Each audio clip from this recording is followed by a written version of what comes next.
একটি যৌক্তিক আন্দোলন হিসেবে আমরাও আমাদের আন্দোলন শুরু করি। আন্দোলনের এক পর্যায়ে যখন শেখ হাসিনা আমাদেরকে সম্বোধন করে, ওই দিন রাতে আমরা প্রতিবাদ হিসেবে আমরা একটা মিছিল বের করি। যার প্রেক্ষিতে পরের দিন আমাদের ভার্সিটির যে পেটোয়া বাহিনী ছাত্রলীগ তাদের সাথে মিটিং করে ওই দিনে আমাকে মারার জন্য হুকুম দেন, এবং ওই মিটিং যখন হচ্ছে তখন আমি তার নিচে অবস্থান করতেছিলাম। তো ওই দিন সন্ধ্যায় আমাকে মারেন এবং আমাকে হল থেকে বের করেন। পরে যখন আমাদের টিচার বা আমাদের যারা ভাই এখানে আছেন তারা যখন প্রতিবাদ করতে যায় তখন আমাকে বলে আমি নাকি জামাত শিবির, আমি নাকি মানে এখানে অবরোধ করতেছি। যাই হোক, পরবর্তীতে শুধু আমার উপরে যে মেকানিক নাই, যারা এখানে আন্দোলনকারী আছে উনি সবাইকে হল থেকে বের করে দেন এবং সবাইকে সবার যে দায়িত্বটা, নিরাপত্তার যে একটা বিশ্ববিদ্যালয়ের প্রধান অভিভাবক হিসেবে তার যে দায়িত্বটা আছে সেটা নিতে সে অস্বীকার করে। এরকম আন্দোলনের মুহূর্তে, এরকম একটা ক্রিটিক্যাল মুভমেন্টে যখন সে তার তার দায়িত্বহীনতার পরিচয় দেয় এবং আমাদের বিরুদ্ধে ছাত্রলীগের মতো লেজুভিত্তিক পেটোয়া বাহিনী লেলিয়ে দেয়, এটা চরম একটা ঘৃণ্য কাজ।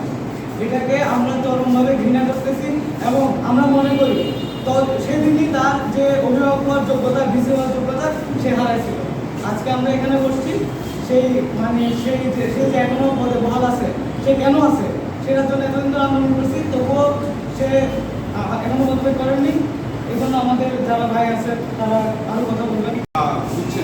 টাকা পয়সা বা হচ্ছে ওটারও হচ্ছে আমরা খবর পেয়েছি সেই টাকা ফান্ডে জমা হয়নি, এবং গত বছর বা আগের বছরগুলোতেও এরকম দুর্নীতির অনেকগুলো রিপোর্ট আমরা পেয়েছি।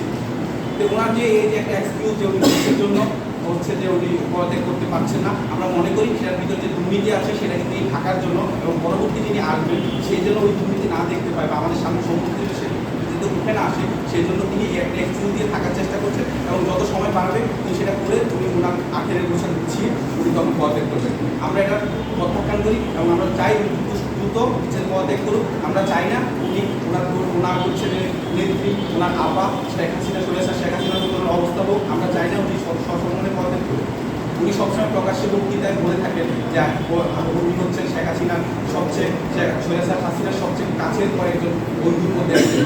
যখন শেখ হাসিনার বিরুদ্ধে চলছিল তখন উনি এগিয়ে এসেছেন, উনি এগুলো প্রকাশ্যে বলতেন এবং এটাও বলতেন একটা হচ্ছে প্রযুক্তি বিশ্ববিদ্যালয়, গবেষণা ধর্মী বিশ্ববিদ্যালয়ে উনি প্রকাশ্যে আমাদের পত্রিকায় বলেছেন তিনি আমাদেরকে শেখ হাসিনার আদর্শে, হাসিনার আদর্শে একটা বিশ্ববিদ্যালয় করতে চায়, যেটা অবশ্যই হচ্ছে যে একটা ডিসির মুখে সেটা রাজনৈতিক এরকম কথা মানায় না।